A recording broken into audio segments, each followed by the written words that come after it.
नमस्कार। हम सभी ने बीते दिनों में देश का सामर्थ्य और उसका संयम दोनों देखा है। मैं सबसे पहले भारत की पराक्रमी सेनाओं को, सशस्त्र बलों को, हमारी खुफिया एजेंसियों को, हमारे वैज्ञानिकों को, हर भारतवासी की तरफ से सैल्यूट करता हूं। हमारे वीर सैनिकों ने ऑपरेशन सिंदूर के लक्ष्यों की प्राप्ति के लिए असीम शौर्य का प्रदर्शन किया। मैं उनकी वीरता को, उनके साहस को, उनके पराक्रम को आज समर्पित करता हूं। हमारे देश की हर माता को, देश की हर बहन को और देश की हर बेटी को ये पराक्रम समर्पित करता हूं। साथियों, 22 अप्रैल को पहलगाम में आतंकवादियों ने जो बर्बरता दिखाई थी, उसने देश और दुनिया को झकझोर दिया था। छुट्टियां मना रहे निर्दोष मासूम नागरिकों को धर्म पूछकर उनके परिवार के सामने, उनके बच्चों के सामने बेरहमी से मार डालना, यह आतंक का बहुत विभत्स चेहरा था, क्रूरता थी। ये देश के सद्भाव को तोड़ने की घिनौनी कोशिश भी थी। मेरे लिए व्यक्तिगत रूप से ये पीड़ा बहुत बड़ी थी। इस आतंकी हमले के बाद सारा राष्ट्र, हर नागरिक, हर समाज, हर वर्ग, हर राजनीतिक दल एक स्वर में आतंक के खिलाफ कड़ी कार्रवाई के लिए उठ खड़ा हुआ। हमने आतंकवादियों को मिट्टी में मिलाने के लिए भारत की सेनाओं को पूरी छूट दे दी और आज हर आतंकी, आतंक का हर संगठन जान चुका है कि हमारी बहनों बेटियों के माथे से सिंदूर हटाने का अंजाम क्या होता है। साथियों, ऑपरेशन सिंदूर ये सिर्फ नाम नहीं है, ये देश के कोटि कोटि लोगों की भावनाओं का प्रतिबिंब है। ऑपरेशन सिंदूर न्याय की अखंड प्रतिज्ञा है।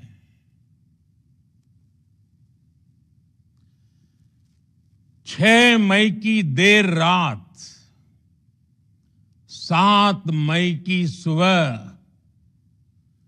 पूरी दुनिया ने इस प्रतिज्ञा को परिणाम में बदलते देखा है।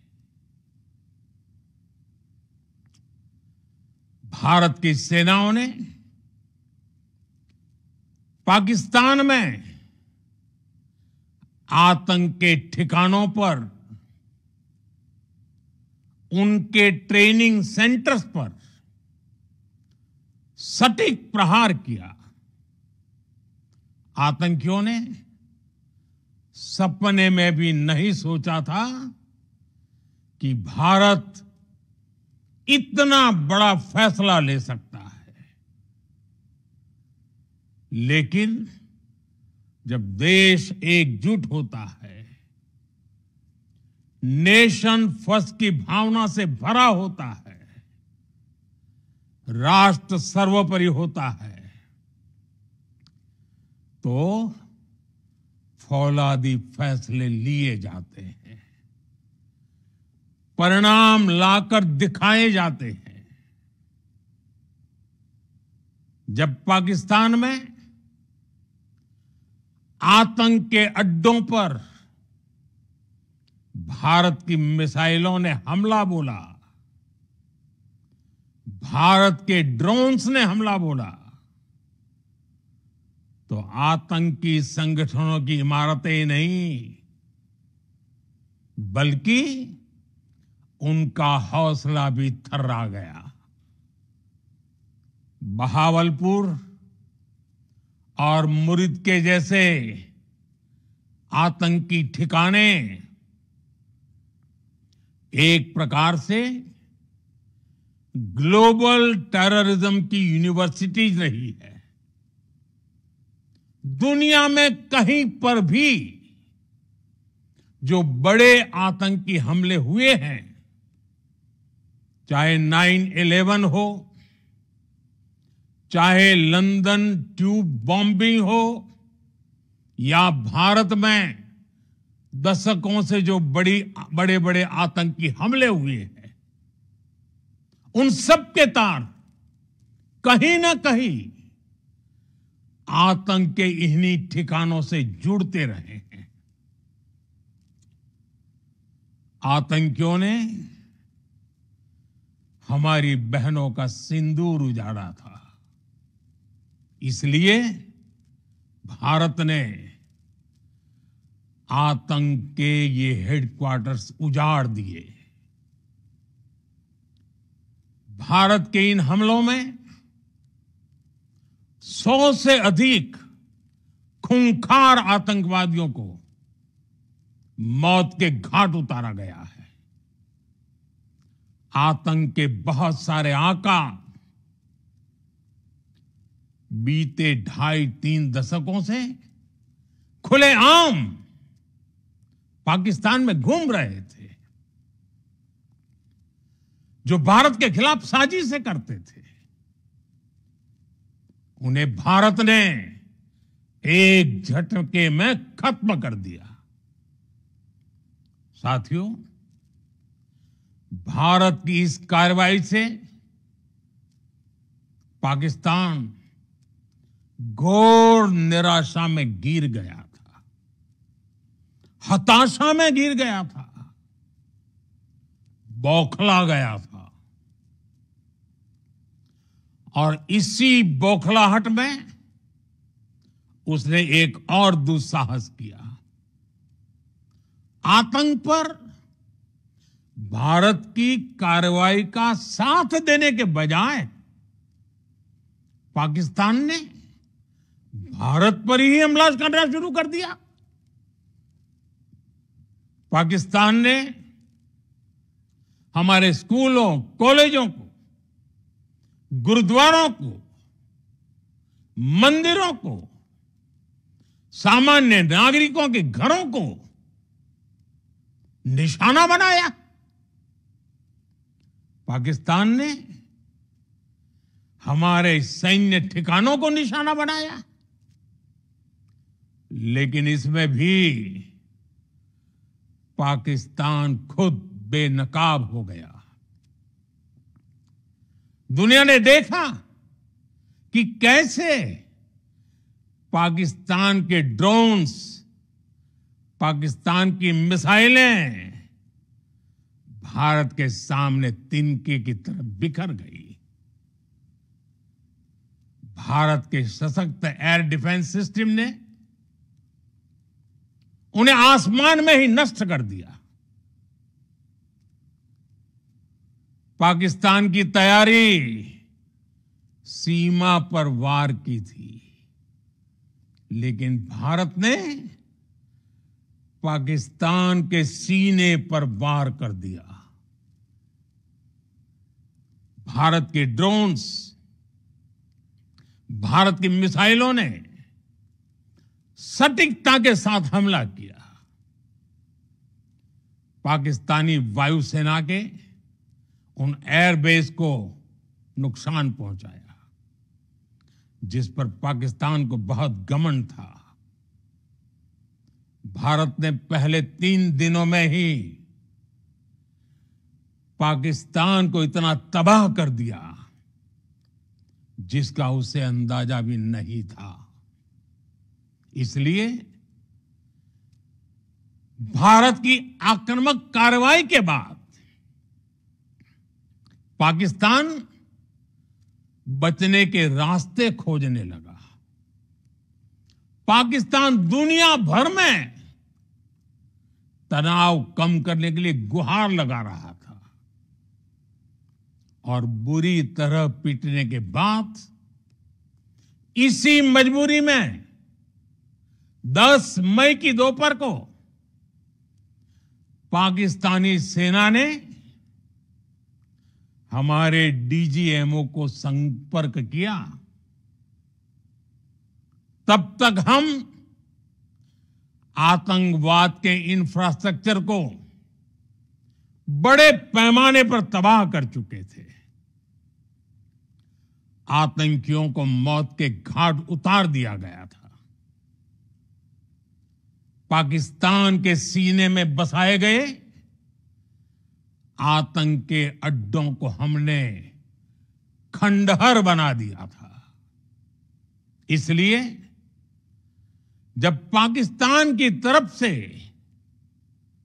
गुहार लगाई गई, पाकिस्तान की तरफ से जब ये कहा गया कि उसकी ओर से आगे कोई आतंकी गतिविधि और सैन्य दुस्साहस नहीं दिखाया जाएगा, तो भारत ने भी उस पर विचार किया। और मैं फिर दोहरा रहा हूं, हमने पाकिस्तान के आतंकी और सैन्य ठिकानों पर अपनी जवाबी कार्रवाई को अभी सिर्फ स्थगित किया है। आने वाले दिनों में हम पाकिस्तान के हर कदम को इस कसौटी पर मापेंगे कि वो क्या रवैया अपनाता है। साथियों, भारत की तीनों सेनाएं, हमारी एयरफोर्स, हमारी आर्मी और हमारी नेवी, हमारी border security force BSF, Bharat के अर्धसैनिक बल लगातार अलर्ट पर है। सर्जिकल स्ट्राइक और एयर स्ट्राइक के बाद अब ऑपरेशन सिंदूर आतंक के खिलाफ भारत की नीति है। ऑपरेशन सिंदूर ने आतंक के खिलाफ लड़ाई में एक नई लकीर खींच दी है, एक नया पैमाना, न्यू नॉर्मल तय कर दिया है। पहला, भारत पर आतंकी हमला हुआ तो मुंह तोड़ जवाब दिया जाएगा। हम अपने तरीके से, अपनी शर्तों पर जवाब देकर रहेंगे। हर उस जगह जाकर कठोर कार्रवाई करेंगे जहां से आतंक की जड़ें निकलती हैं। दूसरा, कोई भी न्यूक्लियर ब्लैकमेल भारत नहीं सहेगा। न्यूक्लियर ब्लैकमेल की आड़ में पनप रहे आतंकी ठिकानों पर भारत सटीक और निर्णायक प्रहार करेगा। तीसरा, हम आतंक की सरपरस्त सरकार और आतंक के आकाओं को अलग अलग नहीं देखेंगे। ऑपरेशन सिंदूर के दौरान दुनिया ने पाकिस्तान का वो घिनौना सच फिर देखा है, जब मारे गए आतंकियों को विदाई देने पाकिस्तानी सेना के बड़े बड़े अफसर उमड़ पड़े। स्टेट स्पॉन्सर्ड टेररिज्म का यह बहुत बड़ा सबूत है। हम भारत और अपने नागरिकों को किसी भी खतरे से बचाने के लिए लगातार निर्णायक कदम उठाते रहेंगे। साथियों, युद्ध के मैदान पर हमने हर बार पाकिस्तान को धूल चटाई है और इस बार ऑपरेशन सिंदूर ने नया आयाम जोड़ा है। हमने रेगिस्तानों और पहाड़ों में अपनी क्षमता का शानदार प्रदर्शन किया और साथ ही न्यू एज वॉरफेयर में भी अपनी श्रेष्ठता सिद्ध की।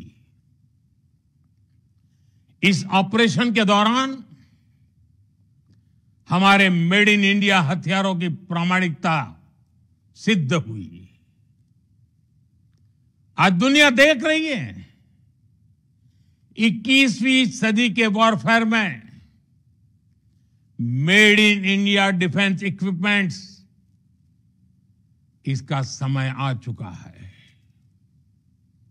साथियों, हर प्रकार के आतंकवाद के खिलाफ हम सभी का एकजुट रहना, हमारी एकता हमारी सबसे बड़ी शक्ति है। निश्चित तौर पर यह युग युद्ध का नहीं है, लेकिन ये युग आतंकवाद का भी नहीं है। टेररिज्म के खिलाफ जीरो टॉलरेंस, ये एक बेहतर दुनिया की गारंटी है। साथियों, पाकिस्तानी फौज, पाकिस्तान की सरकार जिस तरह आतंकवाद को खाद पानी दे रहे हैं, वो एक दिन पाकिस्तान को ही समाप्त कर देगा। पाकिस्तान को अगर बचना है तो उसे अपने टेरर इंफ्रास्ट्रक्चर का सफाया करना ही होगा। इसके अलावा शांति का कोई रास्ता नहीं है। भारत का मत एकदम स्पष्ट है। टेरर और टॉक एक साथ नहीं हो सकते। टेरर और ट्रेड एक साथ नहीं चल सकते और पानी और खून भी एक साथ नहीं बह सकता। मैं आज विश्व समुदाय को भी कहूंगा, हमारी घोषित नीति रही है अगर पाकिस्तान से बात होगी तो टेररिज्म पर ही होगी। अगर पाकिस्तान से बात होगी तो पाक ऑक्युपाइड कश्मीर पीओके उस पर ही होगी। प्रिय देशवासियों, आज बुद्ध पूर्णिमा है। भगवान बुद्ध ने हमें शांति का रास्ता दिखाया है। शांति का मार्ग भी शक्ति से होकर जाता है। मानवता शांति और समृद्धि की तरफ बढ़े, हर भारतीय शांति से जी सके, विकसित भारत के सपने को पूरा कर सके, इसके लिए भारत का शक्तिशाली होना बहुत जरूरी है। और आवश्यकता पड़ने पर इस शक्ति का इस्तेमाल भी जरूरी है। और पिछले कुछ दिनों में भारत ने यही किया है। मैं एक बार फिर भारत की सेना और सशस्त्र बलों को सैल्यूट करता हूं। हम भारतवासी के हौसले, हर भारतवासी का एकजुटता का शपथ, संकल्प, मैं उसे नमन करता हूं। बहुत बहुत धन्यवाद। भारत माता की जय। भारत माता की जय। भारत माता की जय।